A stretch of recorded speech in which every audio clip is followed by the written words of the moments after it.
do OBESC, então a gente cria esses dados e levar informação para a comunidade. E a gente passou a levar informação do que eram os fluxos de atendimento de saúde. A gente fez parceria com as paróquias, né, para poder promover nas paróquias e também com carro de som na cidade, informações que fossem informações sanitárias, principalmente informações de cuidado nesse momento. Mas, ao longo disso, enquanto a gente fazia essa movimentação, a gente estava também recebendo uma série de demandas, né? E a gente via a movimentação de grupos que estavam se articulando em ações de solidariedade. Então, a gente começou também a promover esses grupos e a promover essas atividades na cidade. Mas, em algum momento, a gente disse, não, é necessário que haja uma articulação. A gente precisa que essas ações de solidariedade elas estejam articuladas. E aí surge a sala de solidariedade, né, do OBESC, e aí a Bia e o Leandro vão falar um pouco mais dessas ações que vêm em decorrência disso. Tudo isso, isso acontece num prazo, assim, de entre 15 e 20 dias da formação do OBESC. Então, a gente está no início do período de quarentena e a gente está estruturando aí essas possibilidades de articulação, né? Então, o desafio foi enorme. Quando eu olho para trás, assim, fico pensando no que foi conquistado, é realmente muito gratificante, né? A ideia como um todo era que a gente pensasse e agisse na cidade. Então, eu estou aqui falando principalmente do processo de comunicação e do quanto que a gente busca levar informações através das rádios ou informações diretas através de redes sociais, através das mídias como um todo, mas já havia, naquele momento, a certeza de que era necessário promover uma integração que catapultasse mesmo essa força coletiva que já se demonstrava, né? Então, a gente tinha conhecimento, e aí, por causa da sala de comunicação, principalmente, de uma série de ações que aconteciam e que estavam isoladas na cidade. Então, a gente não sabia muito bem quais bairros estavam cobertos, quais famílias estavam recebendo atendimento, como que uma pessoa poderia ajudar a outra, e outras ações, né, de articulação também aconteciam ao mesmo tempo. Então, dentro desse desafio, né, de pensar como atuar em São João del Rei, mas também na região, se fosse necessário, a gente tentou mobilizar todo mundo que era bom de solidariedade, né? Esse braço coletivo que foi incrível. Então, a gente criou um grande guarda-chuva dentro do OBESC, com alguns coletivos que a gente já conhecia, mas para fazer um mapeamento, né, do que estava ocorrendo em termos de ações de solidariedade na cidade, para tentar aí impulsionar o que já estava ocorrendo, garantir visibilidade, garantir comunicabilidade também, mas também tentar cobrir aquelas áreas que não estavam recebendo nenhuma atenção. E aí isso desenha um pouco, né, também do que vai ser realizado pela Sala de Solidariedade.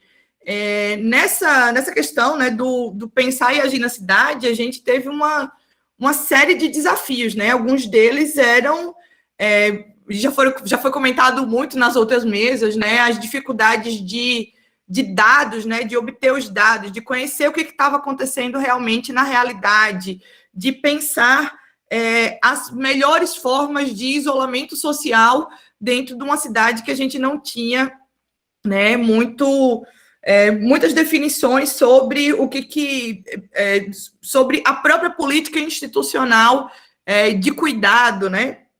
E nessas dúvidas também a gente foi montando as nossas ações. Para tentar aqui, né, dar já um encaminhamento final na minha fala, para a gente abrir depois para mais perguntas, a gente também se deparou em algum momento, e aí estou falando especificamente da sala de comunicação, né, com a certeza de que a pandemia ia continuar. Então, a gente tinha um problema solidário, que era, em vários momentos eu identifiquei, a gente pôde verificar o quanto que era difícil planejar, né, o tempo que a gente poderia realizar a ajuda para quem estava precisando, e, ao mesmo tempo, uma certa inoperância do poder público sobre as formas de enfrentamento mesmo da doença. Então, a gente, na reta final da sala de comunicação, a gente, tendo certeza de que a pandemia ia continuar e que o vírus ia continuar entre nós também por algum tempo, né, a gente foi pensar formas de garantir mais informação também para um distanciamento social de qualidade, mas aí um distanciamento dentro de uma convivência social, e aí a gente criou, né, uma capacitação para os comerciários da cidade, pensando, né, nas possibilidades de aumentar a segurança desses trabalhadores que continuavam trabalhando e que já se sinalizava, né, que a gente teria uma ampla abertura do comércio. Então, a gente teve que se deparar também não somente com as possibilidades de transformação de quem estava muito necessitado por condições, né, de vulnerabilidade social, mas também de um processo até de precarização dos trabalhadores da cidade que se encontravam aí à mercê de políticas, né, de abertura de comércio um tanto quanto desarticuladas e sem informações, né, de segurança. Então, a gente também teve que pensar nisso em algum momento da sala de comunicação.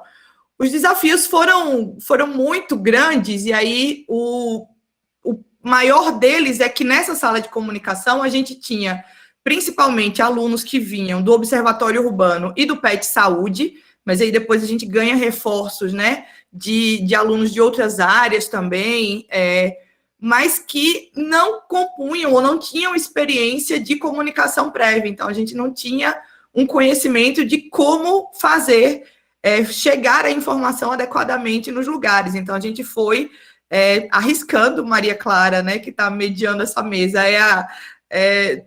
testemunha, mas é também, né, um agente de fortalecimento desse processo. A gente precisou ir arriscando, né, para ver o que acontecia, e diante de um cenário que era muito desafiador, extremamente volátil, e que a gente não tinha ainda muito conhecimento de como atuar. Então, foi muito interessante poder partilhar esse espaço e se fazer comunicação, né, para os processos de transformação da cidade e das redes de solidariedade que se formavam naquele momento e que precisaram da ajuda da gente, que a gente pôde ajudar, pensando também, né, em como criar condições objetivas aí de enfrentamento da pandemia. Então, de início, era isso que eu queria falar. Obrigada pela presença de todos aqui. Queria agradecer também, né, a possibilidade de estar aqui falando desse tema e principalmente partilhar essa mesa que para mim é tão interessante e importante. É uma alegria mesmo.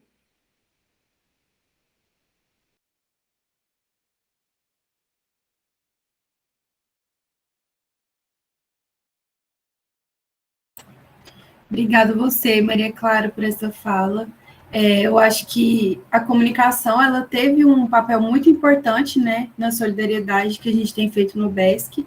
Então, agora, eu vou chamar o Leandro, para ele contribuir com a sua fala também. A gente combinou que a Bia poderia falar primeiro que eu, Maria Clara. Tem problema? Não tem problema não, pode ser. Então, a fala é sua, Bia.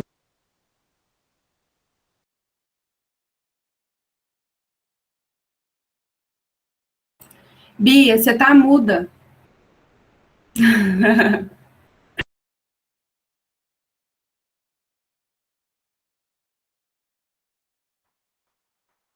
Sempre assim. Eu estava falando que eu estava colocando a mão na cara, já esperando o Leandro falar, quando você anunciou. Escuta, eu queria primeiro dar uma boa tarde, quase boa noite, né, para nós aqui.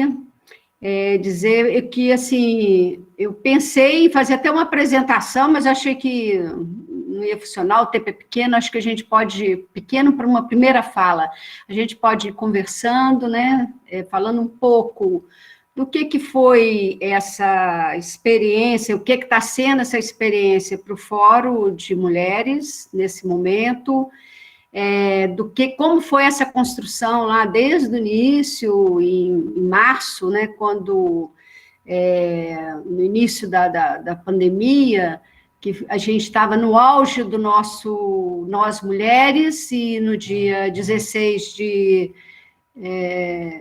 março tivemos que fazer uma reunião, interrompemos, nossas ações estavam previstas até o final de março, e aí ficou assim, todo mundo achando que ia retornar daqui a 7 dias e conversar de novo na praça. Então, estava assim, daqui a pouco a gente encontra para retornar às nossas atividades. E, bem, não foi assim, não vai ser assim por longo tempo. Ontem, na fala do Marcos, deu uma certa, enfim, tristeza assim, de pensar. Ele coloca um plano aí de aulas remotas, até teóricas, até final do ano, talvez seja necessário.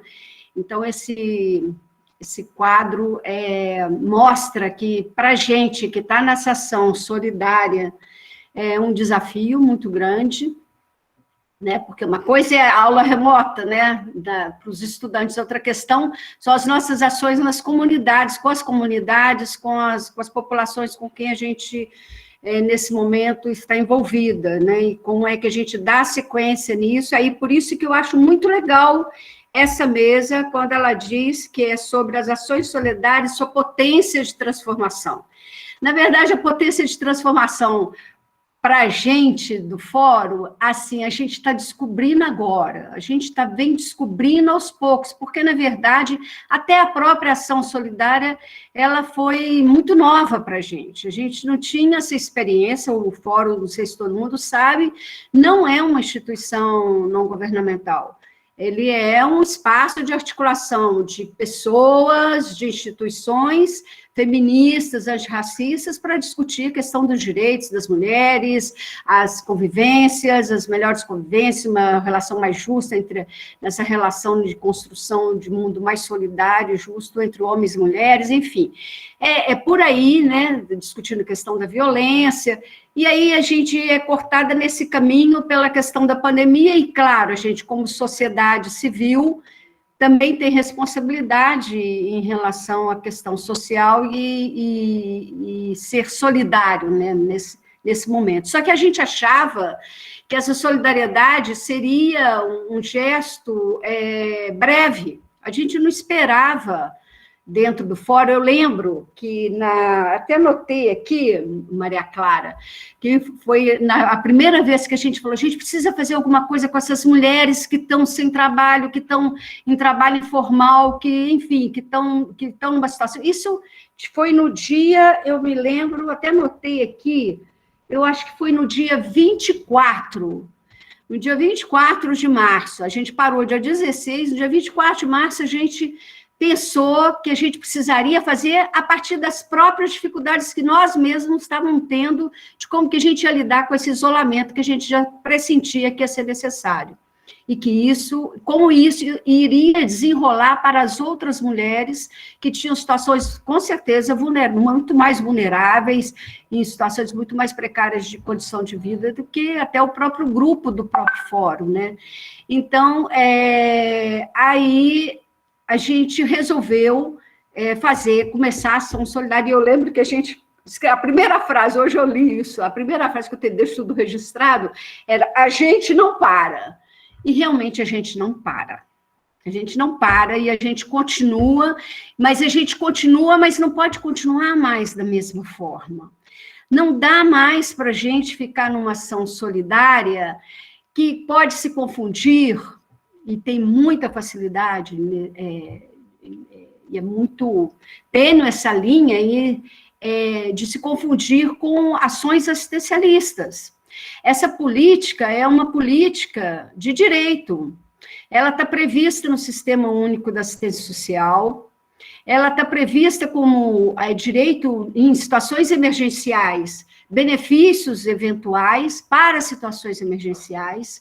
Então, essa população, ela tem que estar protegida socialmente nessa condição. Então, uma coisa é você, até junto com o poder público, num primeiro momento, entrar para colaborar e dar a sua parte de sustentação e de resposta para essa falta, até que o próprio governo se reorganize e se estruture e planeje como que ele vai enfrentar isso a curto, médio e longo prazo, porque essa crise emergencial, que geralmente gera os benefícios eventuais, ela não é um desastre ecológico que dura 3 meses, ela é um desastre ecológico que dura muitos anos e tem efeitos catastróficos nos grupos familiares, principalmente aqueles que a gente, no caso, escolheu o Fórum de Mulheres para atuar, que são mulheres que estavam ou em trabalhos informais ou tinham um trabalho muito precário e que, no momento da pandemia, ficaram desempregadas. Né? São faxineiras, cozinheiras, pessoas que trabalham de garçonetes, enfim, e que têm dependência de outras pessoas para poder sobreviver. Elas não conseguem se autossustentar e nem é funcionário público, enfim, que tem um recurso certo, que tem enfim. Então, assim, é um desafio para a gente que está nessa ação pensar qual é a potência que a gente tem em relação a isso. Aí eu acho que, assim, a forma como a gente construiu o trabalho do fórum foi bastante interessante, porque a gente, com o distanciamento, a gente resolveu fazer escutas, mas escutas buscando fazer uma escuta mais qualificada, entendendo o que estava acontecendo naquele grupo familiar, qual era a composição daquele grupo familiar, que outras demandas, para além das demandas de alimentação, vinham desse grupo familiar, e aí, assim, tem uma resposta que é de gêneros alimentícios, que é de material de limpeza, mas também, aos poucos, e eu acho que isso aí foi sendo construído, gente, foi muito bacana, foi dentro da sala de solidariedade. Dentro da sala de solidariedade, foi se constituído 3 grupos de trabalho. O GT Rua, que o Leandro vai estar falando dele, né, dentro da sala de solidariedade, foi construído. Ali dentro tinha também o Fórum de Mulheres, mas não todo o Fórum de Mulheres, mas um grupo do Fórum de Mulheres que estava pensando ações de médio e longo prazo para a questão da relação da mulher e trabalho. Possibilidade de saída dessa situação de dependência para uma autonomia financeira. E aí, isso foi tudo surgindo entre... tudo experiência muito nova para a gente. Então, assim, foi nas conversas que essas ideias foram surgindo, e agora eu acho que ela vai se tornando mais palpável, né? Tem um grupo bom ali dentro da sala, a gente troca essas informações na sala de solidariedade com o GT, tanto do GT Rua, como também com o GT de mapeamento, que Ivana está à frente, e aí a gente vai desenhando essa forma outra, que não é só a distribuição de cesta. Inclusive, em relação à distribuição de cesta, a gente tem uma postura dentro do fórum, mas que também eu sei que é uma postura dentro do GT Rua, que a gente tem que cobrar da prefeitura, do governo municipal, junto ao Ministério Público, junto ao Conselho da Assistência Social, uma atitude de maior responsabilidade. A gente elaborou uma carta, decidiu há pouco tempo que essa carta deve ser protagonizada com as famílias, não mais só do fórum, né, mas junto com as famílias, com quem a gente vem dialogando. Então, a gente vai estar discutindo com essas famílias para a gente trazer essas famílias para poder elas mesmas, junto à prefeitura, junto ao Ministério Público, estarem cobrando essa responsabilidade do poder público, e a gente, sim, aí sim, apoiando essa ação, e pensando, junto com o fórum o fórum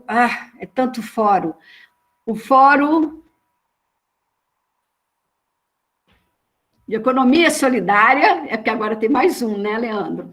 De economia solidária, Leandro deve falar dele. De economia solidária, pensando numa formação, primeiro interna para dentro do fórum, que vai estar acontecendo agora em dezembro, e a partir de janeiro, uma formação com as famílias com quem a gente tem essa escuta qualificada, propiciada pelo Fórum de Economia Solidária. A gente vai estar discutindo com eles essa formação, mas eles é que vão estar à frente dessa formação junto a essas famílias.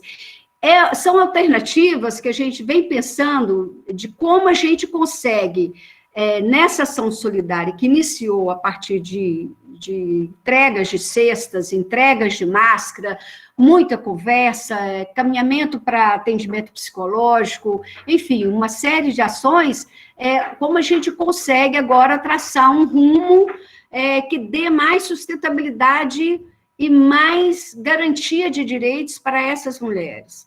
Então, hoje a gente tem, só para vocês terem uma ideia, são 108 grupos familiares, esses grupos são de 467 pessoas, dentre esses grupos, 59, ontem até que é tanta coisa que a gente vai fazer, mas foi ontem que eu consegui perceber, e pensando no encontro de hoje, que 59 mulheres, grupos de mulheres, elas estão, de fato, sozinhas cuidando dos seus filhos, né? As outras restantes com quem a gente conversa, têm seus companheiros, mas que também estão em situação muito complicada, desempregados. Agora, esse universo é um pequeno retrato da São João empobrecida. Com certeza, o número é muito maior, né? O universo é muito maior. Então, eu acho que o grande desafio para a gente, eu acho que o grande desafio é cobrar do poder público essa ausência do Estado, né? O risco da gente estar atento o tempo inteiro de não se tornar as nossas ações assistencialistas, né? Mas ações de direito, e, ao mesmo tempo, assim, entender a nossa falta de capacidade, até mesmo financeira, de estar respondendo essas ações. A gente não tem condição de continuar, já são 9 meses que a gente vem nessa atividade, é quase um parto, né? Mas tem 9 meses que a gente está na ação, uma ação que a gente pensava de 3. Eu fiz um quadro de quantas, mais ou menos, que eu tinha pensado em apresentar aqui, mas não deu, enfim. Mas que são, assim, grande parte dessas famílias é do Alto das Mercês, é do Tijuco, mas tem muito espalhado, Matozinhos até Santa Cruz de Minas.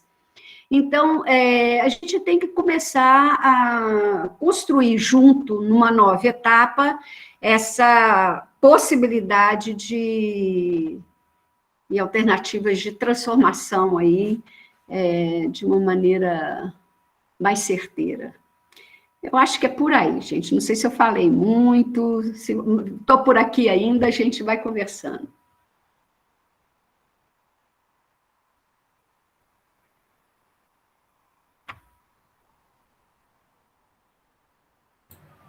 Ótimo, Bia, sua fala foi muito potente, assim, sabe? É sempre uma delícia mesmo. E agora, então, eu vou passar a fala para o Leandro.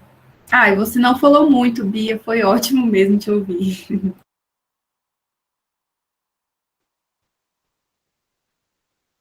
Legal, obrigado, Maria Clara. Boa tarde a todas e todos. É com muita alegria também que eu aceitei o convite para estar fazendo parte dessa roda de conversa, estar puxando a roda aqui junto com a Bia e com a minha comadre Maria Clara. Ótimas companhias, fiquei muito feliz de saber que eu ia puxar essa roda com vocês, né? E aqui no Observatório de Saúde Coletiva, né? Esse espaço tão importante para a gente, nesse momento que a gente está vivendo, né? Como Maria Clara já me apresentou, Bia já me citou, eu faço parte do GT Rua, que é um dos braços aí do Observatório, né? Então, eu vou falar um pouco desse ponto de vista, do nosso trabalho que a gente está fazendo dentro do GT Rua, e nesses 10 minutos eu vou tentar organizar essa minha fala em mostrar para vocês, descrever pelo menos, 2 das principais características do nosso trabalho no GT Rua, que é a primeira característica, que é essa de trabalhar coletivamente, né, o quão caro é para a gente esse trabalho coletivo. E a segunda característica, que é essa que a Bia falou um pouco do ponto de vista do Fórum de Mulheres, que é o do trabalho de assistência não ser um trabalho assistencialista, né? Ser um trabalho de cobrança de políticas públicas. Então, essas duas características são as principais para a gente. Eu vou ficar um pouco em cima delas nesses primeiros 10 minutos que a gente vai falar e depois a gente vai conversando um pouco mais. Bom, o GT Rua, ele surgiu até antes do observatório, né? O GT Rua, ele já é o resultado de uma articulação coletiva. Então, aí o primeiro elemento que eu queria trazer para essa roda, né? O GT Rua já é uma articulação coletiva da Universidade Federal de São João del Rei, né? Principalmente alguns cursos de saúde, com a igreja daqui de São João, né? Eu faço parte da Ordem Franciscana Secular e desde o começo de 2019, nós na Ordem Franciscana estávamos participando de um processo de construção da Pastoral do Povo da Rua, aqui em São João del Rei.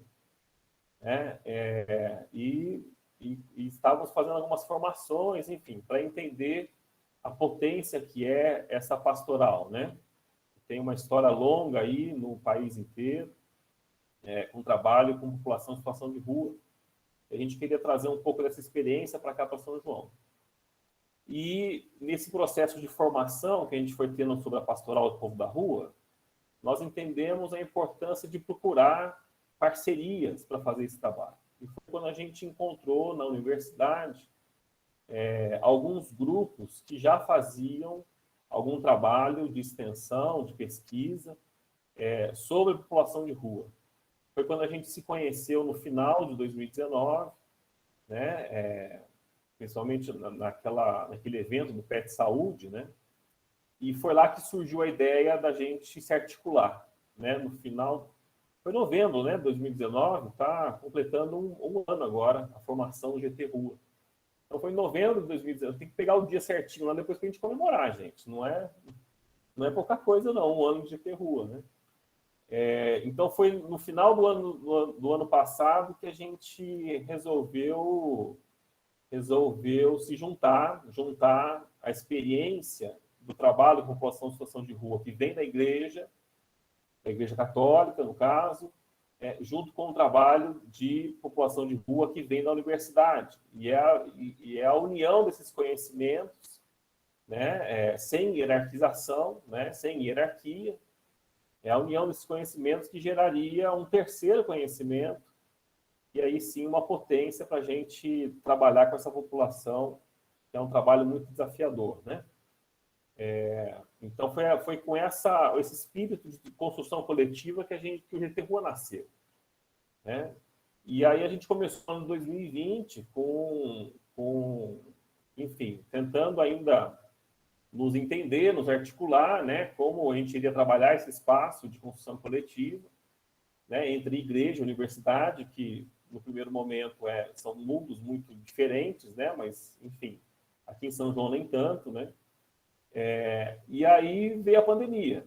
Foi quando a gente resolveu acelerar um pouco o processo, né? Talvez a gente não estivesse tão pronto ainda para começar um trabalho coletivo, mas, enfim, né? A realidade é a ditadura da realidade, né? A gente teve que fazer o que a gente está fazendo agora. E é muito interessante porque a gente descobriu uma interação, mesmo à distância, né? Que é muito difícil fazer essa interação à distância de dois grupos diferentes, né? De mundos diferentes. É muito difícil fazer essa interação. A distância foi um desafio muito grande, né? A gente começou fazendo reuniões virtuais toda semana, né? Então, uma vez por semana, por 2 horas, a gente se reunia para tentar entender o que estava acontecendo, tentar ler os protocolos, ler os documentos oficiais que saíam para trabalho com população de rua em momentos de pandemia, enfim. Foi um trabalho bem exaustivo mesmo, as primeiras semanas. A gente procurou a prefeitura também para entender qual era o trabalho que a prefeitura ia fazer com essa população, né, em tempo de pandemia, enfim. E aí surgiu a chance da gente compor ainda um espaço maior que esse, que era o Observatório de Saúde Coletiva que estava nascendo. Né? E, enfim, dentro desse espírito de construção coletiva, a gente não pensou duas vezes. Né?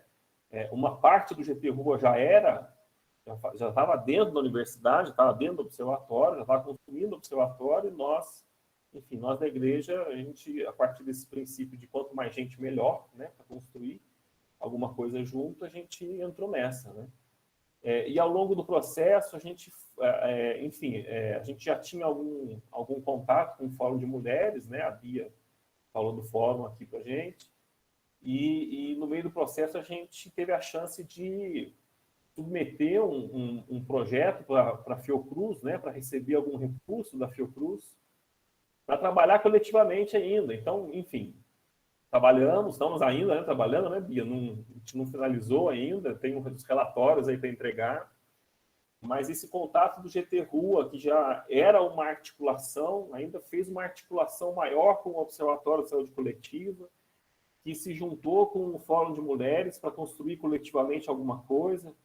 É só a partir desse espírito que a gente está aqui ainda, isso eu não tenho dúvida nenhuma, né?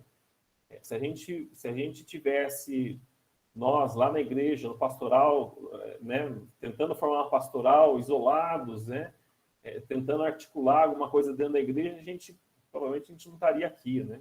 Foi só essa articulação, da construção coletiva e se juntando é que a gente, com certeza, a gente está atuando aqui ainda, junto com a população de Rua de São João. A gente, durante esse período inteiro, a gente criou uma metodologia própria de trabalho. A gente foi, a princípio, a gente foi copiando metodologias de outros lugares, né? E a gente começou a entender que, enfim, a gente tem que criar nossa metodologia de trabalho. A gente aprendeu muito, muito com o Fórum de Mulheres, nesse projeto com a Fiocruz, isso eu queria deixar claro. Sempre quando eu tenho a chance de falar, eu falo isso.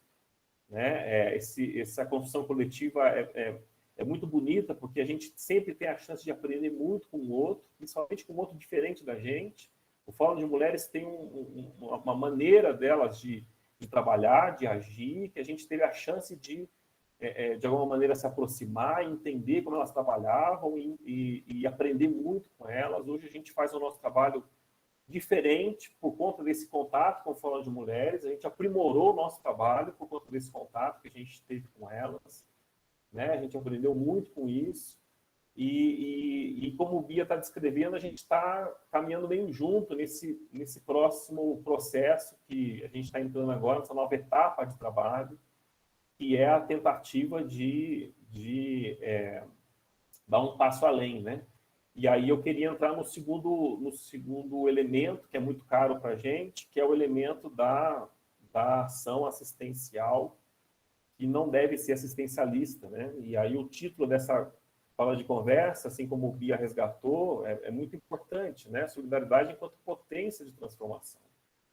Né? A potência de transformação que existe dentro de um trabalho de solidariedade, ela só se faz potência de transformação quando ela está absolutamente atrelada à vinculação com políticas públicas. Né? A gente entende que isso é uma característica da pastoral do povo da rua, do pessoal que a gente se juntou aí na universidade, do Fórum de Mulheres. A gente entende que a ação de assistência social ela só é completa quando ela vem com uma ação de tentativa de garantia de direitos pelas políticas públicas, pelo Estado, de longo prazo. Né? A gente, aqui do ponto de vista da igreja progressista, que eu faço parte, a gente tem um conceito muito importante, que é o conceito de caridade. E esse conceito de caridade ele tem duas dimensões, que a igreja conservadora ela só fica em uma delas. Né? As duas dimensões do conceito de caridade para a nossa igreja é o conceito de ação emergencial, ação assistencial, é aquela ideia de que quem está com fome está com pressa, né? Então, a ação assistencial ela é fundamental, ela é muito importante, mas ela só é completa se ela estiver atrelada à ação de transformação social junto com ela. Né? A caridade, ela tem esses dois lados. Um lado não é completo sem o outro. Né? A ação emergencial, ela não é completa se não tiver também junto, embutido nela, uma ação de médio e longo prazo de transformação da realidade, né? Transformação social da raiz dela, né? Então, é claro que essa transformação social não tem função imediata, a gente não vai ver ela nos próximos dias, semanas, talvez na nossa vida, mas a gente precisa fazer, tanto quanto distribuir cesta básica, fazer essa transformação social. Então, a gente está nesse momento agora, junto com o Fórum de Mulheres, né, nessa tentativa de, por um lado, reivindicar políticas públicas de assistência social, e, por outro, junto com a economia solidária, a qual eu faço parte também, tentar fazer com que atacar esse problema da geração de trabalho e renda dessas famílias de vulnerabilidade, para que a gente não precise mais ficar distribuindo cesta, né? Acho que essa é a ideia. E aí, para terminar minha fala, eu queria deixar uma ideia muito importante em cima desse ponto, né, da transformação social, que é a importância de valorizar os SUAS, né, que Bia citou muito bem, né? A gente está num espaço aqui de estudantes, de professores, de pessoas que estão vinculadas à área da saúde, né?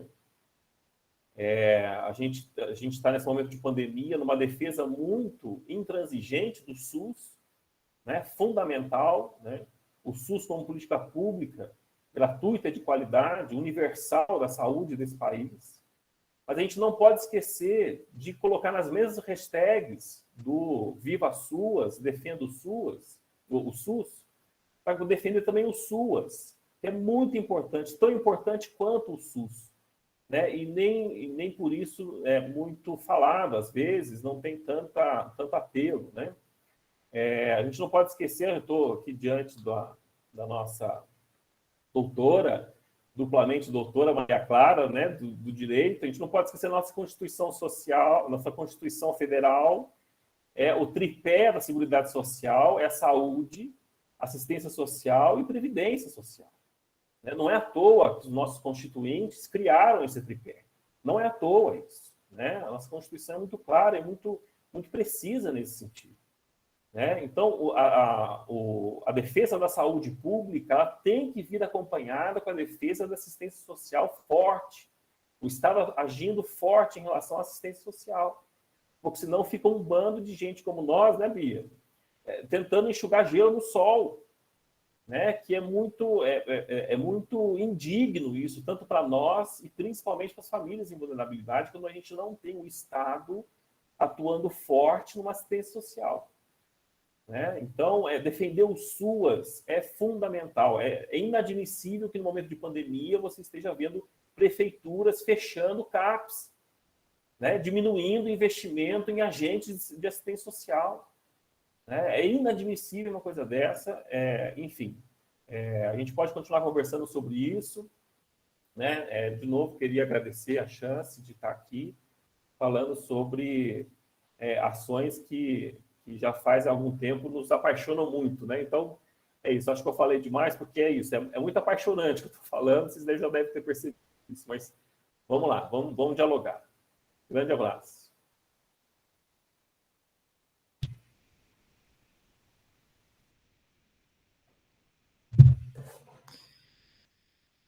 Eu posso falar, Xará? Sim, pode falar. Eu vi que você abriu o microfone e deixei, mas fica à vontade. Aqui meio que a dinâmica, né, montada. Eu sei que Vitória está aqui, lógico que a gente quer te ouvir, Vitória, mas eu só estava escutando, né, e essas falas, para mim, elas são muito importantes, assim, e pontuam, né, uma finalidade, mas, na verdade, até uma teleologia, assim, do projeto como um todo, que vai se desenhando e vai se reafirmando, essa potência de transformação, né, que a gente coloca nessa mesa redonda, né, tipo, nessa roda de conversa, como decorrente da solidariedade, mas que foi muito maior, né, eu fico pensando na potência mesmo, nessa potência dialógica que se colocou como modo de operação, né, do Observatório da Saúde Coletiva, e que transformou todo mundo que é, inclusive, universidade. Eu acho que a gente transforma a universidade a partir desse modelo também, né? Tanta gente que, de início, né, correu, que não era especialista, era como a gente na sala de comunicação, né? Não era especialista em comunicação, mas corre para arregaçar as mangas e fazer, porque é nisso que o Leandro estava falando, né? A gente tinha a consciência de que não estávamos prontos. Todas as ações de 2020 a gente foi fazendo, sabendo que não estava pronto, não é isso, precisa de amadurecimento, mas havia necessidade da ação preta por ter, né? Assim, tipo, tem que ser realizada agora, para ontem, já há uma demanda, é urgente, é fome, é vulnerabilidade absoluta.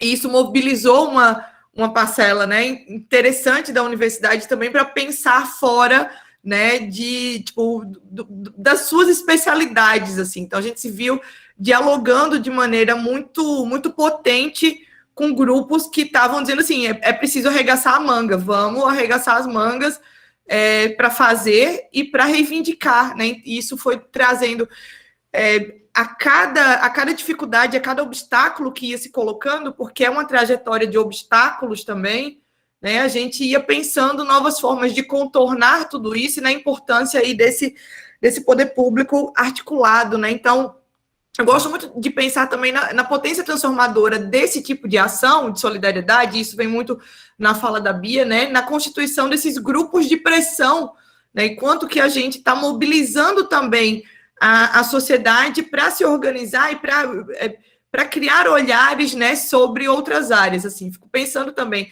nos professores e alunos que vieram integrar o GT Rua, né, a sala de solidariedade, o contato, né, com a ineficiência do poder público, com a vulnerabilidade social, às vezes em níveis que não são identificados na extensão universitária, né, mas principalmente em áreas que não são as áreas que a gente costuma, né, explorar na extensão. Então, eu sei que tem a mesa da extensão, inclusive amanhã, né, acho que vai ser muito importante também para a gente refletir sobre os efeitos e as consequências das nossas ações, isso é muito importante, mas as ações de solidariedade que demandavam urgência, né, colocaram a gente para dialogar sobre o que era o impossível, né? Muitas vezes, nas reuniões, os dados ou as informações, elas eram impossíveis de lidar, né? Bia, era pouco dinheiro para muitas famílias, né? Era capacidade de atuação para ausência de espaço físico, né? De acolhimento. Então, essas dificuldades fizeram com que a gente tivesse que pensar sempre de maneira dialógica, mas sempre fora das nossas caixas de especialidade. Eu estou falando como professora, né, como quem estava ali pensando a estrutura do projeto, respondendo institucionalmente por algumas ações, mas o quanto que era necessário fugir, né, das caixinhas e dar as mãos e os abraços também, esses abraços virtuais que aconteciam, para que a gente pudesse caminhar, porque os desafios sempre se somavam. E com essa preocupação, né, que é uma preocupação de politização, eu queria resgatar isso, tanto a fala da Bia quanto a fala do Leandro, né, demonstram a necessidade da gente destacar, né, o centro de politização da pandemia, né. Pandemia, ela tem pessoas que são seu alvo, né, então a gente não pode ter dúvida com relação a isso, né? As ações de solidariedade, elas eram importantes e elas estavam direcionadas a grupos vulnerabilizados, porque eram as pessoas que estavam né, sob uma emergência muito diferente de outros grupos da cidade, né? Então, há esse recorte, a gente precisa pensar e destacar isso, assim, não é só pensar de maneira, né, assistencialista ou nessa caridade convencional, né, da igreja conservadora, como o Leandro coloca, porque é preciso refletir para promover a transformação. Eu acho que a potência de diálogo que foi construída aqui né, nesses espaços ao longo desses meses é o centro assim, de convergência para mim. Assim. E eu acho que a gente consegue mudar a universidade também, né? E isso é muito, muito bom. Eu senti a transformação e senti também, assim, os anseios, né, pelo novo e pela chance de fazer diferente. Isso foi incrível, incrível.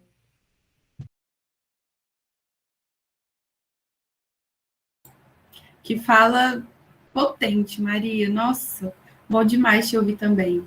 A Vitória se inscreveu, então eu vou passar a fala para você agora, Vi. Pode falar. Obrigada. Boa tarde, né? E quase boa noite para todo mundo.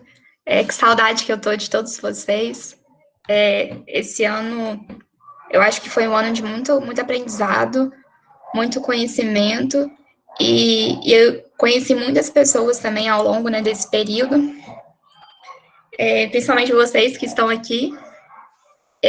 Não sei se todo mundo me conhece ou sabe, eu sou acadêmica, né, de medicina, e em março eu entrei no observatório, né, como bolsista, e também como participando também de outras salas de atuação, mas eu me apaixonei, me encontrei na sala de solidariedade, proteção social, e aí eu queria falar um pouco sobre isso, sobre a minha perspectiva como aluna, sabe, nesse projeto, que eu acho que é importante a gente estar trazendo aqui também.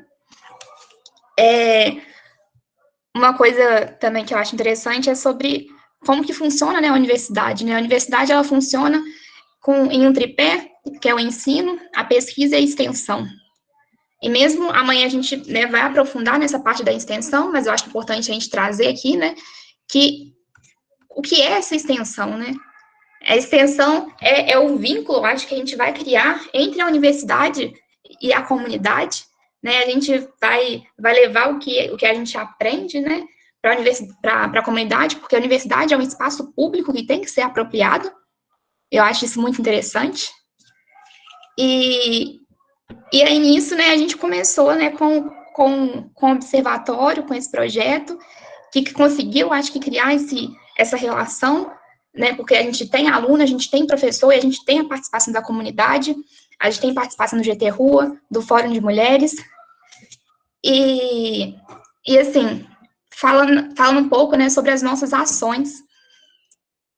A gente começou, né, com um processo de mapeamento das ações solidárias que estava acontecendo, e eu acho que nesse processo a gente estava tentando criar um vínculo e criar uma rede entre essas ações, porque, assim, uma coisa que vocês falaram aqui, e que o Zé também falou ontem, na mesa de biopolítica, foi como que às vezes a gente cai no filantropismo, né, e a gente tem que ter cuidado com isso, porque a gente está tentando aqui pensar em ações a curto, a médio e a longo prazo para essas populações, e então, assim, com essas ações que a gente mapeou, a gente tentou entrar em contato e tentou criar um vínculo entre elas, para que elas também se conversem entre si, para pensar em várias ações, em vários campos de atuação, e é uma coisa que a gente quer construir e quer levar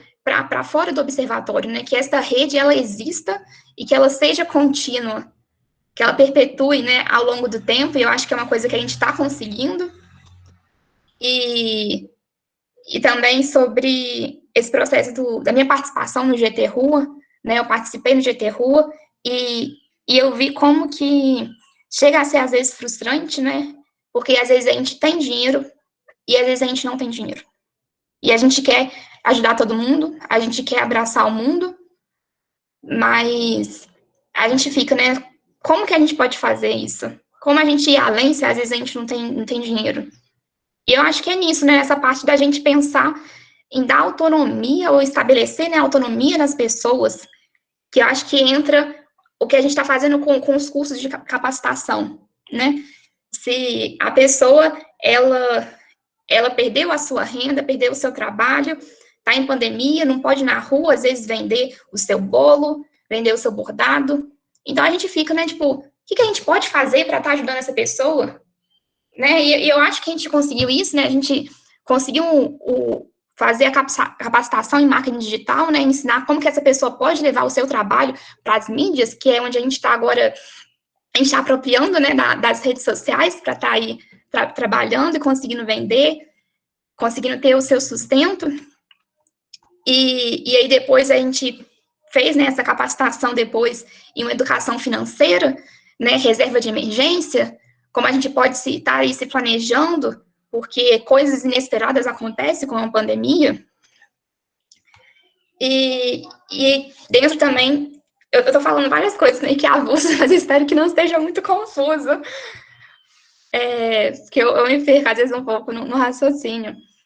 Mas uma coisa que o Leandro falou, né, no GTRU, a gente está ali ajudando, né, com a cesta básica, mas a gente tem esse desafio de pensar além, né? E qual é esse pensamento? É a gente exigir do poder público, né? A gente está querendo que o poder público ele esteja atuando ali com essas pessoas, porque a gente tem uma Constituição que tem que garantir, né, a saúde, a alimentação, moradia para essas pessoas, e que ainda não conseguiu. E eu acho que é um grande desafio, né, que a gente tem que ser pensado. E eu acho que esse espaço aqui que a gente está hoje é muito importante, né, para a gente pensar isso, para levar, né, para frente e para a gente se fortalecer também. Porque, como a Núbia ela trouxe ontem uma questão, que foi como a gente fortalece esses espaços quando a gente está tão exausto, tão cansado, né? Não só, às vezes, de ficar, às vezes, frustrado, mas também né, que traz esse cansaço, né, emocional, mas também desgaste físico, né? E é isso, né? É o que a gente está fazendo aqui, né? A gente trabalhar coletivo para a gente se fortalecer e tá continuando esse trabalho juntos.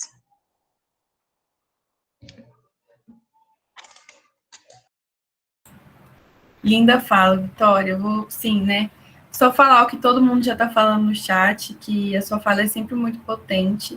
Eu acho que você trouxe algo que pegou, assim, sabe? Que a capacitação, o curso de marketing, o curso de educação financeira, faz muito sentido com a solidariedade enquanto transformação, né? Então, eu acho que foram ações muito importantes que vocês tiveram. E, bom, é isso. Agora eu passo a fala para quem se inscrever, quem gostaria de falar. E é isso.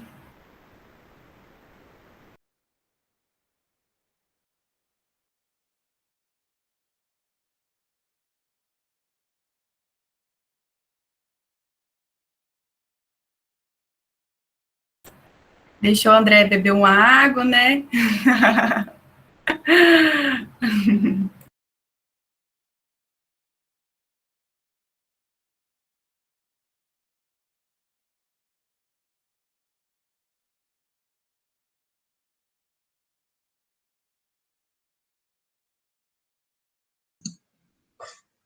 Bom, já que ninguém quer falar, eu vou dar meu espetáculo aqui também, tá bom, gente? Boa noite a todos e todas. Assim, fiquei muito feliz de estar assistindo essa mesa, adorei demais, né? Eu queria compartilhar com vocês, assim, que uma das coisas que mais me seduziu enormemente durante esses meses todos no trabalho do OBESC foram as ações de solidariedade, né? Foi essa potência da solidariedade, porque a gente, quando é profissional, né, quando trabalha em determinadas áreas, a gente tem uma tendência muito grande de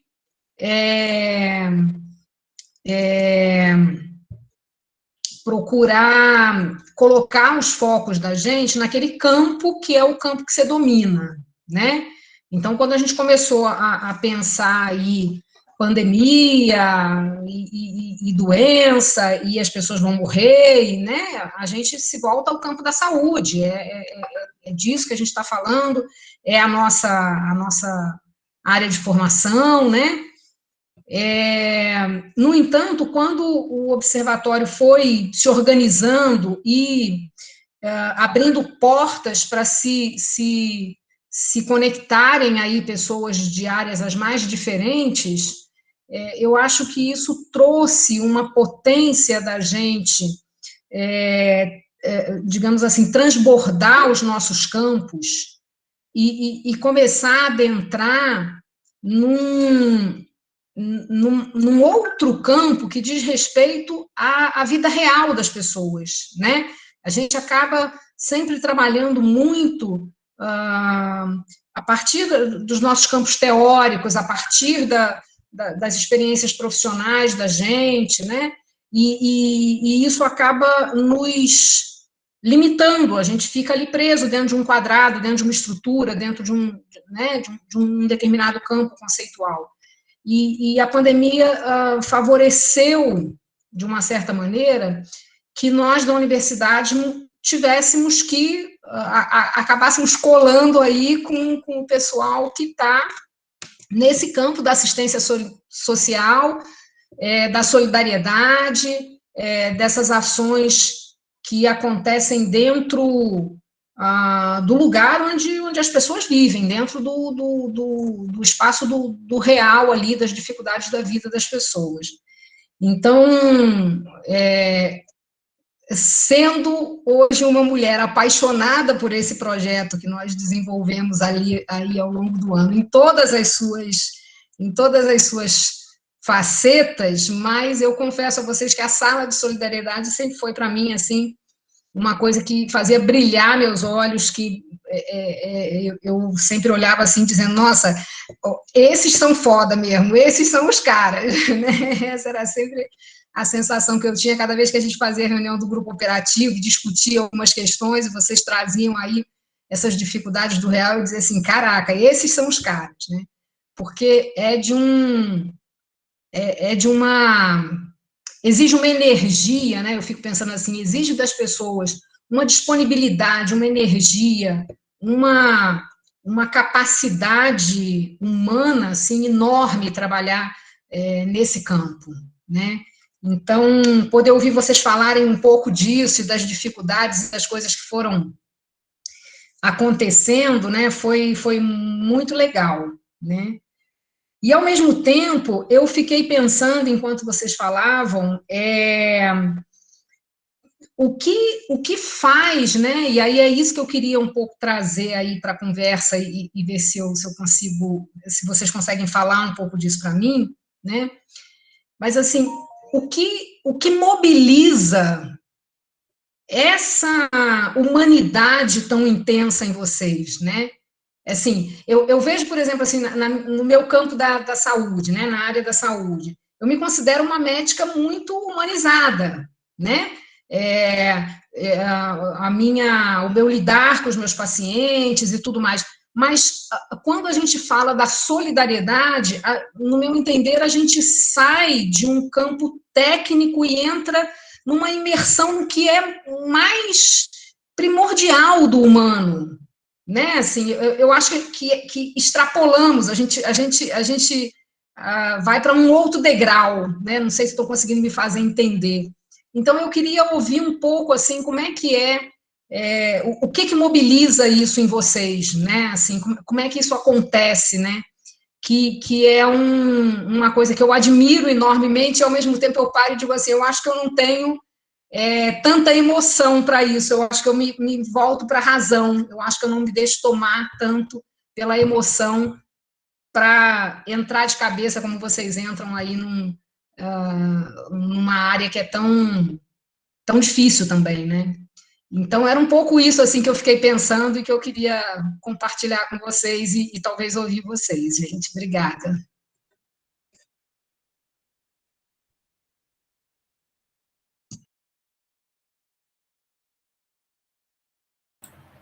Obrigada a você, Carmen, pela essa fala.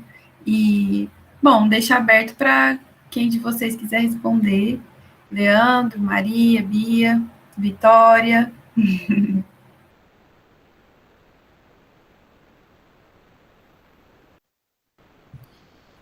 Bia levantou a mão, Bia? Pode falar, Bia. Uhum.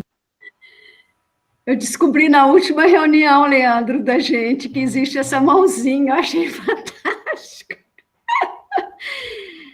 Nossa, Maria Carmen, eu fiquei tão emocionada com a sua fala. Aí você pergunta que paixão é essa que move a gente, não é só a gente, eu não estou falando só por mim, eu fico pensando em todas as mulheres, em todas as pessoas que eu tenho encontrado nesse período, aqui em São João, e já encontrei, acho que a minha vida toda. Eu acho que são valores, viu? Eu acho que é questão de valor que passa por nós. Valores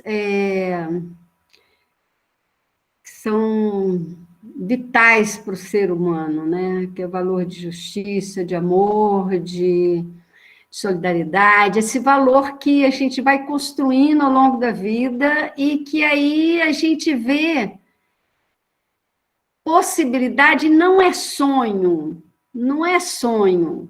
é coisa possível, porque a gente sente que quando a gente faz ação, muda.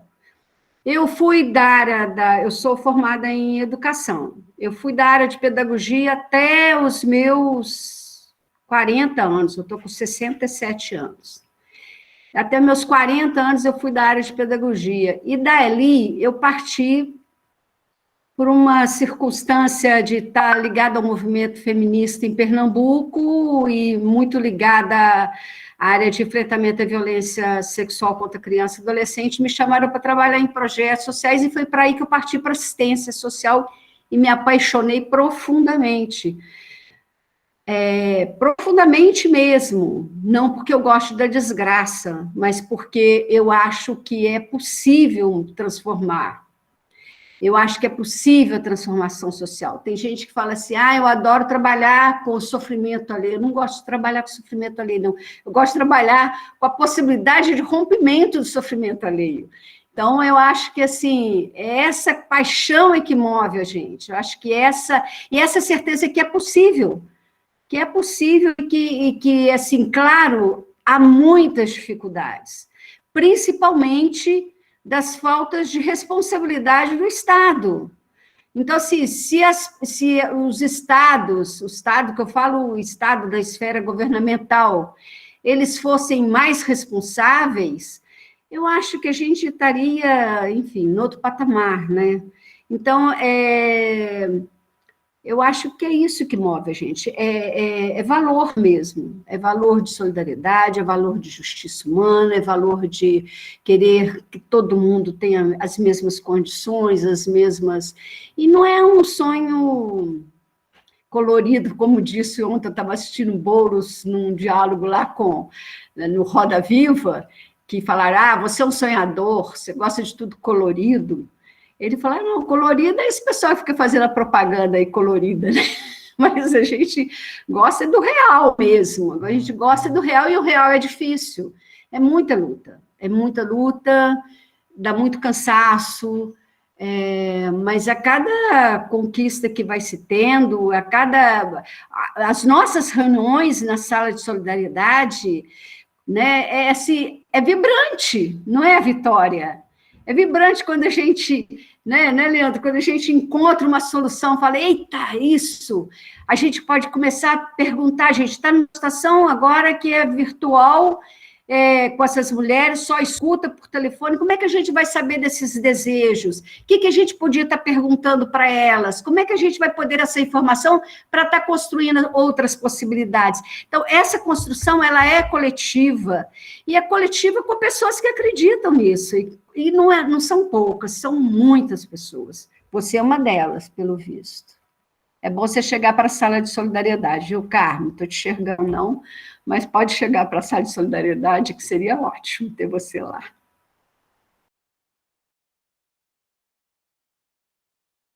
Muito obrigada, Bia. Gostei muito da sua colocação e adorei essa fala, né, de uma paixão pela possibilidade da transformação, né? Acho que aí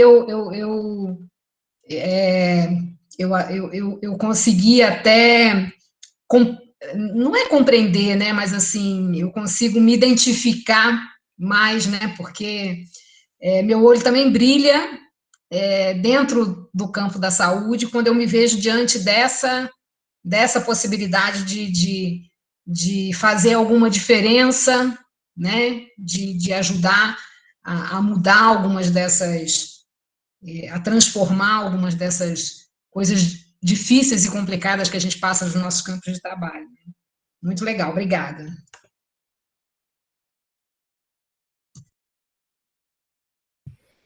Leandro, você vai falar? Posso? Pode. Eu gostei muito dessa provocação que a Carmen fez para a gente, né? São momentos como esse que a gente para pensar, né? Para refletir. E gostei quando você falou, Carmen, que talvez você seja muito racional, pouco emocional, não deixa a emoção tomar. Eu me lembrei de algumas formações que eu tive dentro da igreja. Eu sou uma pessoa de dentro da academia também, né? Eu tenho um pé na academia e um pé fora dela, né? Isso foi desde do começo da minha trajetória na academia, inclusive, né? Desde que eu comecei na graduação, para me sustentar na minha cidade nova, enfim, onde eu morava, eu precisava trabalhar e encontrei principalmente na militância de economia solidária, com catadores, uma chance de primeiro resolver o meu problema pessoal, que era me manter financeiramente, e depois mal sabia eu estava encontrando um caminho fundamental para eu me formar dentro da academia também, né? Se eu não tivesse tido esse convívio com os catadores de mais de 15 anos, talvez eu não teria feito a graduação que eu fiz, o mestrado que eu fiz, o doutorado, enfim. Então, mas foi dentro da igreja, ou um outro espaço também que eu atuo, que eu aprendi a noção de desinfantilizar a nossa fé, né? Amadurecer a nossa fé.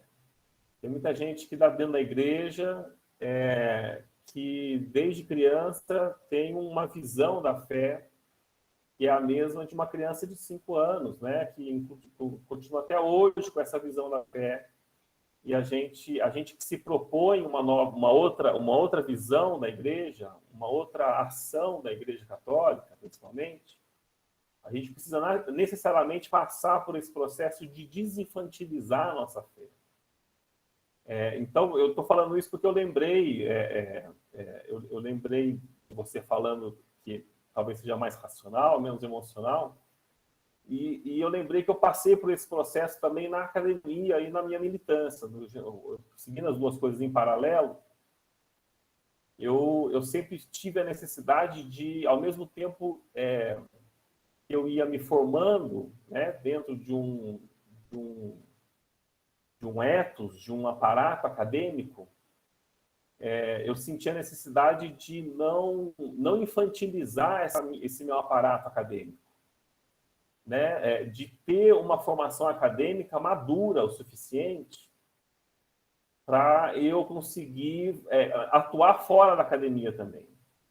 E eu percebo muita gente dentro da universidade, muita gente mesmo dentro da universidade, que enxerga a universidade de uma maneira muito infantil, né? E talvez a universidade seja um espaço tão grande de pessoas completamente alheias à realidade. Elas têm essa relação com a universidade de maneira muito infantilizada, né? Ao mesmo tempo, por outro lado, eu dentro dos movimentos sociais, agindo, né, na militância, eu sentia a necessidade, ao mesmo tempo, de desinfantilizar minhas emoções, né, para poder fazer com que essa razão, essa formação acadêmica que eu estava tendo, ela conseguisse me ajudar a atuar fora da academia também. A academia, afinal de contas, a universidade não é qualquer coisa. A universidade é uma das instituições, as principais instituições da nossa sociedade. Né? Não é à toa que a gente luta por uma universidade pública, né, de qualidade, porque ela é capaz de transformar essa realidade que a gente vive. Né? Mas ela só é capaz se ela for desinfantilizada. Né? E, ao mesmo tempo, a gente não pode jogar lá fora porque tem muita gente que infantiliza ela, enfim. Então, jogo entre não deixar a emoção tomar, ou então não deixar a razão tomar, eu acho que eu fui trabalhando isso ao longo da minha trajetória, tanto acadêmica quanto de militância, né? Nessa questão de amadurecer tanto o meu lado racional, para conseguir fazer com que esse lado racional não bloqueie essas emoções que eu tenho, que eu preciso ter, né, para agir,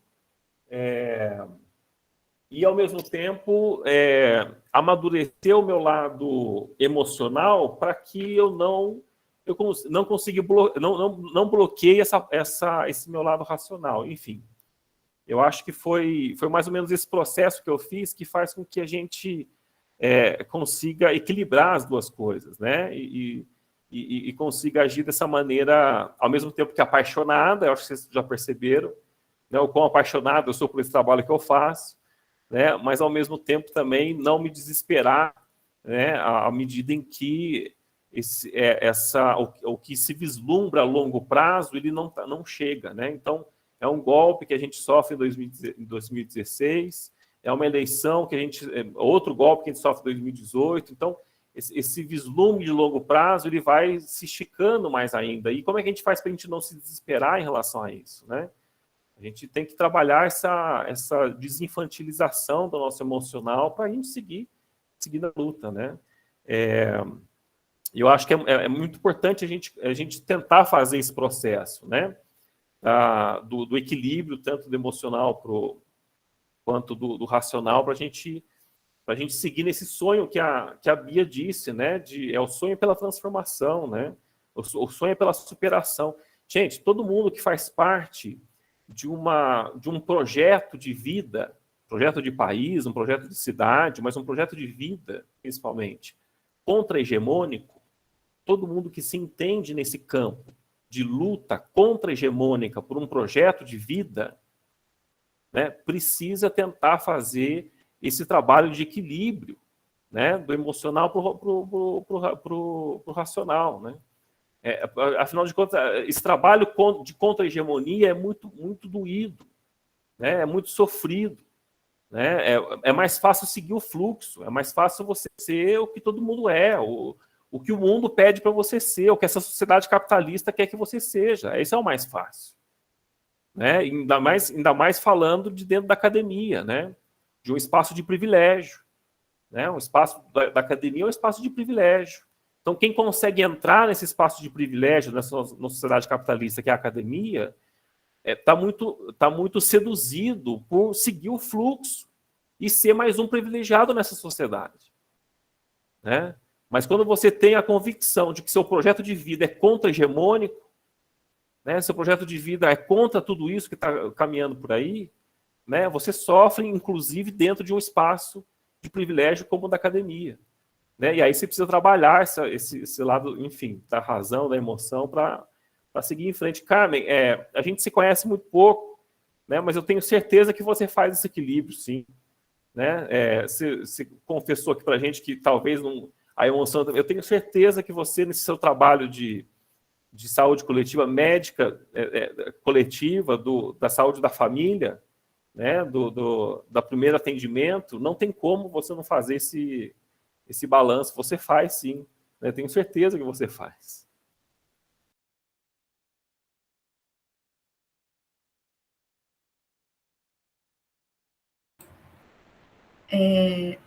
Vou passar a fala agora para a Maria Clara, né, que tinha aberto o microfone.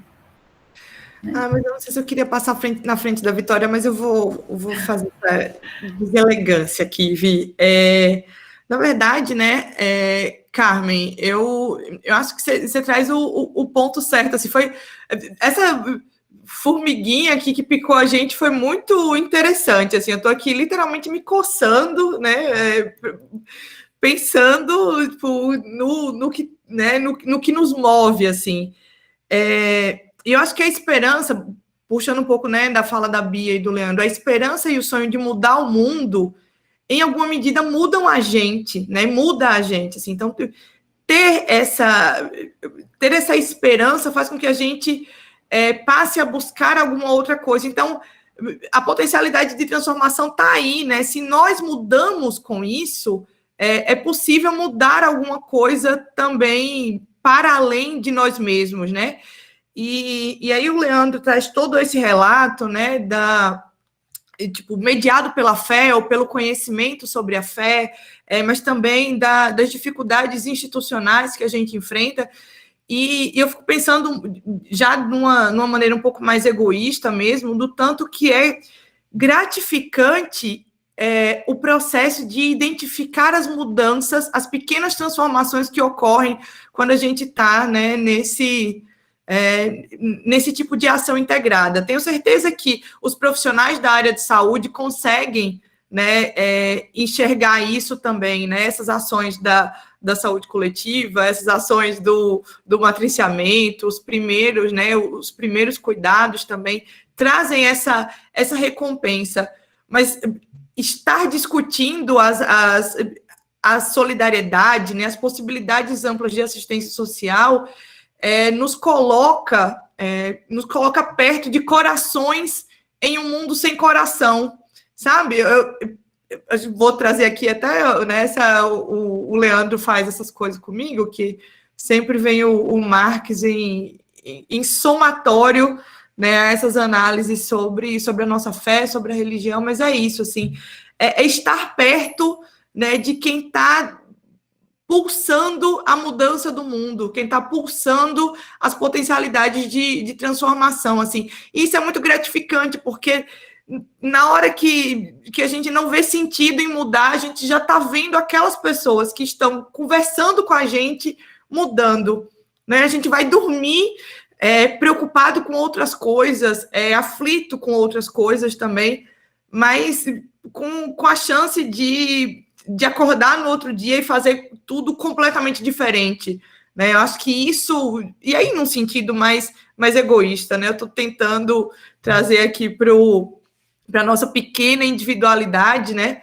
Mas é isso, esses corações da solidariedade, eles vão bombeando, né, a nossa vida também, e aí é muito gratificante. Eu falo isso pela injeção de ânimo que senti nas reuniões do operativo, toda vez que surgia uma demanda para a sala de comunicação, quando, né, dialogava no Fórum de Mulheres, porque é isso, o pulsar vai nos invadindo, assim, vai nos invadindo de cor, né, e puxando aí a fala da Bia, e quando a gente vê, a gente tá querendo pintar o set mesmo, tá querendo fazer um mundo diferente, né, então eu acho que é nesse sentido que vai, assim, é contagiante, deve ter algo, né, que os cientistas vão descobrir aí, e tem, né, mas que traz uma recompensa muito grande para a gente e faz com que seja possível sonhar, né, em transformar, e aí também é possível caminhar nesse sentido. É muito gratificante mesmo.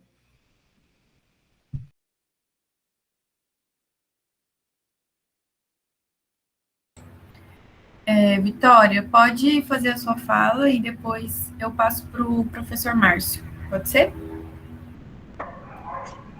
Claro, é bem breve, mas é que quando a Carmen trouxe esse questionamento, né, veio uma coisa na minha cabeça que eu precisava compartilhar com vocês, que nesse processo, né, que a gente estava de mapeamento das ações, eu entrei em contato, né, com um casal, que eles têm um restaurante, e eles trabalham na parte do almoço com delivery, e à noite eles fazem marmita para entregar para moradores de rua. Só que eles não estavam conseguindo achar essas pessoas. Eles iam para a rua e eles não sabiam onde eles estavam. E foi bem assim, no início mesmo do projeto, sabe? E aí eu entrei em contato, né, com o GT Rua, e eu criei, né, essa ponte. E aí, no mesmo dia, eles me mandaram um vídeo, que eles tinham saído, eles encontraram essas pessoas, eles conseguiram entregar todas as marmitas, e quando eles estavam indo para casa, eles encontraram um morador de rua, só que eles não tinham mais marmita para dar, e aí eles foram e compraram um hambúrguer. E é uma coisa pra gente tão assim, né? Tipo, um hambúrguer, eu vou ali comprar um hambúrguer, mas eles me mandaram um vídeo que eles filmaram do momento em que eles entregaram esse hambúrguer pra pessoa. E, tipo assim, é tão emocionante, sabe? E eu acho que é isso que me move, sabe? É essas pequenas coisas, assim, que realmente toca a gente, sabe? E me dá forças pra estar continuando.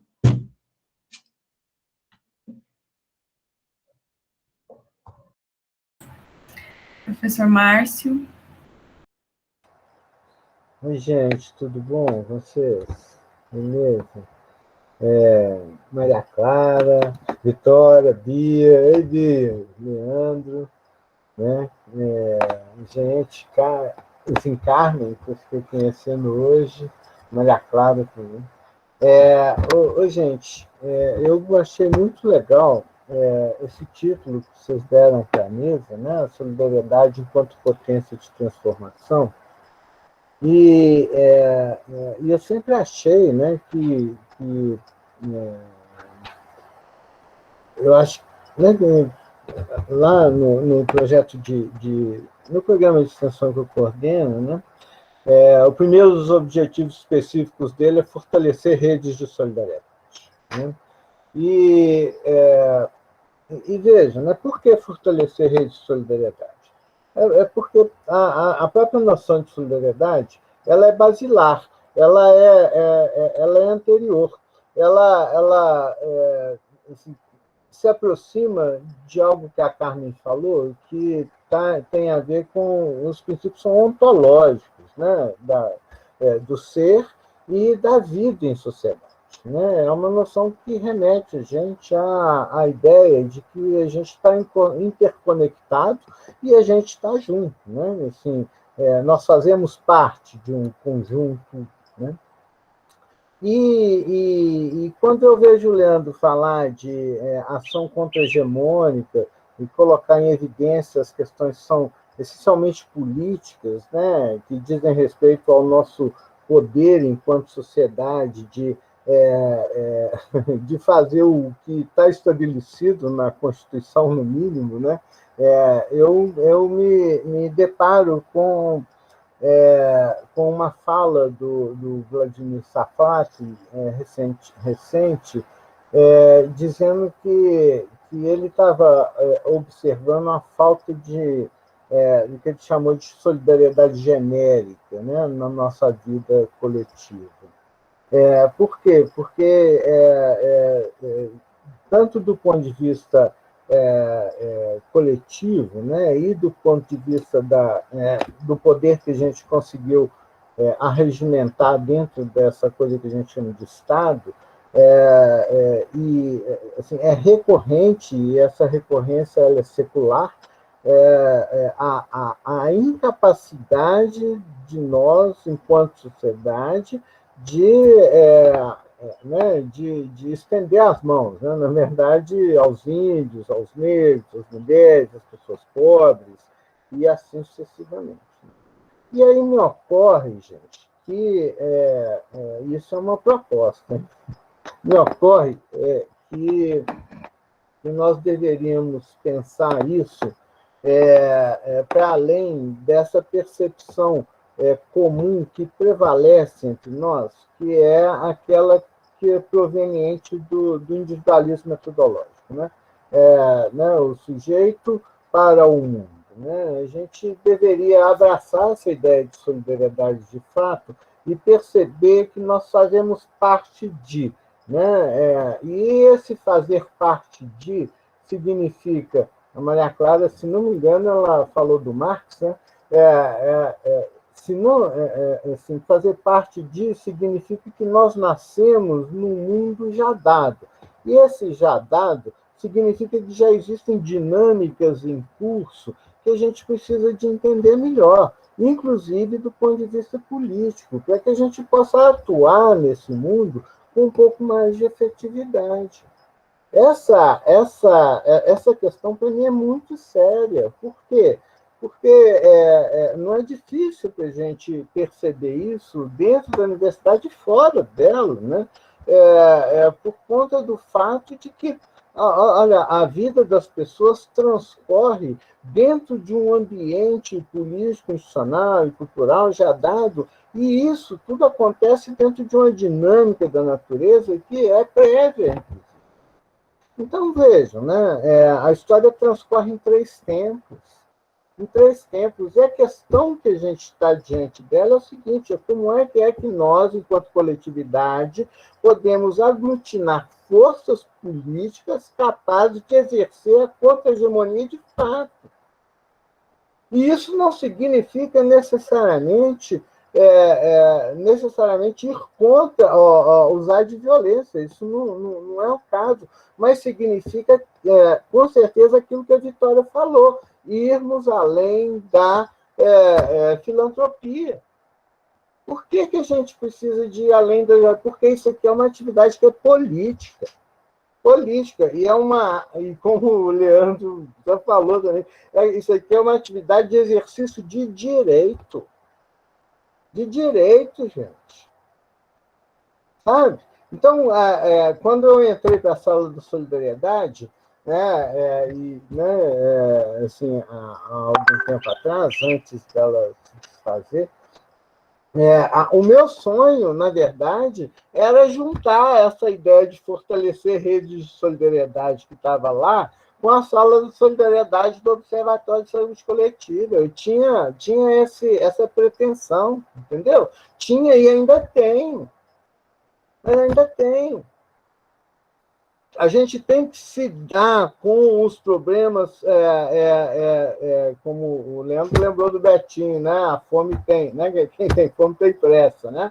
A gente tem que se dar com isso, mas a gente tem também que pensar nos processos que estão para além do indivíduo e atuar sobre eles, unir, construir, aglutinar forças para poder ir, né? Assim, se isso representa trabalho em termos de diagnóstico, meio de dados, como a gente estava falando na outra mesa, ou se isso representa construir propostas políticas para interferir nas dinâmicas do território que a gente habita, dos territórios, vamos fazer isso, mas vamos fazer isso junto.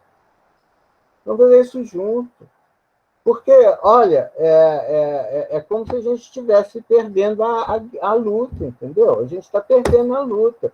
Se eu olho nessa perspectiva contra-hegemônica que o Leandro falou, eu me deparo com 1000 anos de invasão do território alheio sem condição de resistência. A gente tem tentado resistir, mas isso daí está nesse momento, né, nesse período mais recente, ainda mais com esse negócio de pandemia, aí a coisa está degringolando.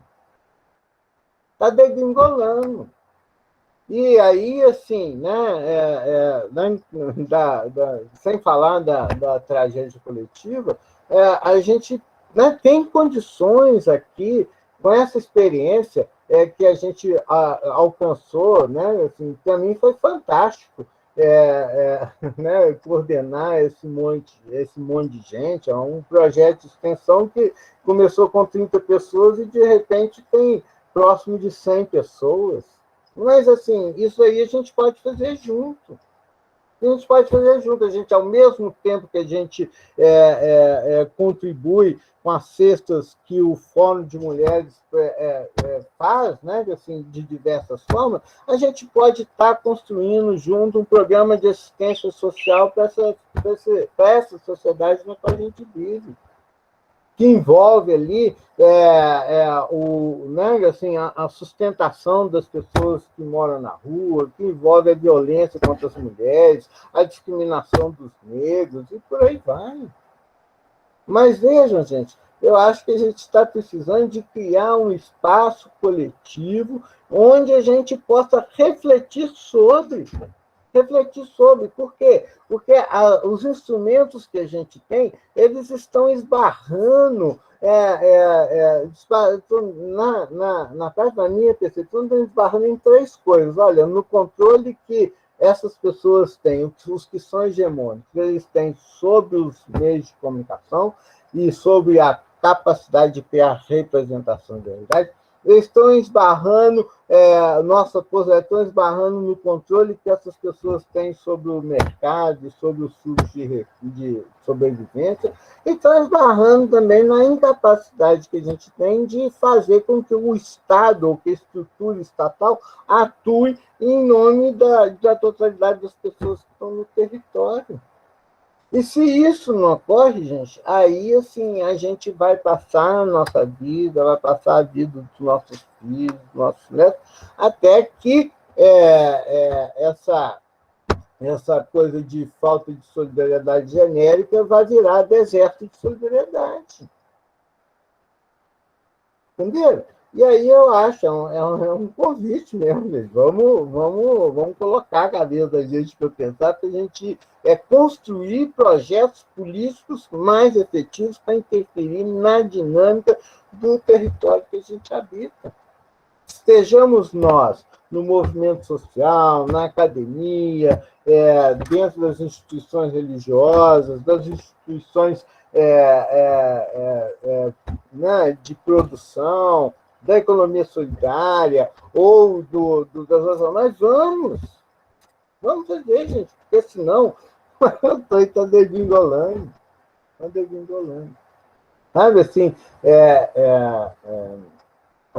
não, Maria Clara, é como se a gente quisesse mudar a perspectiva do direito, daquela perspectiva da idealização institucional para uma perspectiva de realização, que impute, de fato, justiça nas relações que a gente vive. Sabe, assim, impute de fato. Não que, assim, que trate a violência contra a mulher, a violência econômica, a violência né, contra os negros, que trate isso com, de fato, justiça. O outro é igual, a gente é igual, e as pessoas têm direito, e esse direito tem que se manifestar na concretude da existência. Sabe, assim, bom, eu acho isso um convite, né, assim, achei muito. É nesse sentido que eu penso a solidariedade enquanto potência de transformação. Sabe, assim, né, e eu acho, né, que a gente tem capacidade, tem condição, a gente tem possibilidade de fazer isso junto. Né? Bom, é isso que eu queria falar. Né?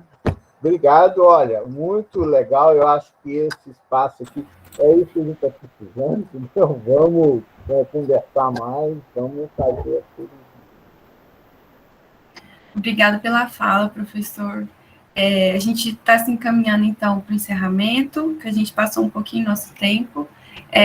Eu adorei mediar essa roda, eu acho que essa roda de conversa foi muito potente, as falas foram muito importantes, eu aprendi muito também ouvindo vocês. Bom, queria fechar só com um parênteses, assim. O Leandro, ele trouxe um ponto que fez muito sentido, assim, que foi a importância da construção coletiva na transformação da solidariedade, né, na potencialização da solidariedade. E aí eu queria fazer uma analogia, assim, com o OBESC, sabe? Que o nosso trabalho no OBESC é um trabalho muito coletivo, né? A gente teve 100 pessoas participando, e é um projeto interdisciplinar com alunos, professores de vários cursos, várias mãos trabalhando junto, né? E eu acho que tudo que a gente tem feito, tanto no sentido de saúde, solidariedade, ensino, só foi possível por causa dessa construção coletiva, né? Então, eu acho que a gente tem trilhado um caminho muito bonito, eu tenho muito orgulho de fazer parte do observatório, acredito que todo mundo aqui que faz parte também. E, bom, é isso. Eu quero agradecer a presença da Maria Clara, da Bia, do Leandro, as falas da Carmen, do Márcio, da Vitória, a presença dos intérpretes, da Andrea e do Fábio. Bom, já falei, eles são realmente essenciais, né, para o nosso evento. E, bom, agora eu queria fazer um aviso. Nossa programação não encerra agora. A gente vai ter o lançamento de um documentário inédito chamado Olha Pra Mim, de direção da Bárbara Rocha. E a Jade vai colocar aqui no chat o link para vocês assistirem. Vai ser muito legal. E, bom, gente, é isso. Obrigada pela presença de todo mundo e vamos juntos. Tchau, gente. Um abraço para vocês. Tchau. Tchau, gente. Abraço. Muito obrigada.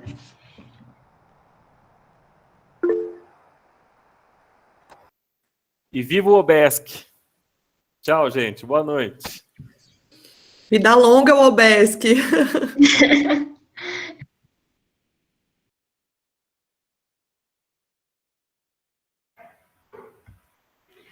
Tchau, gente. Foi muito legal.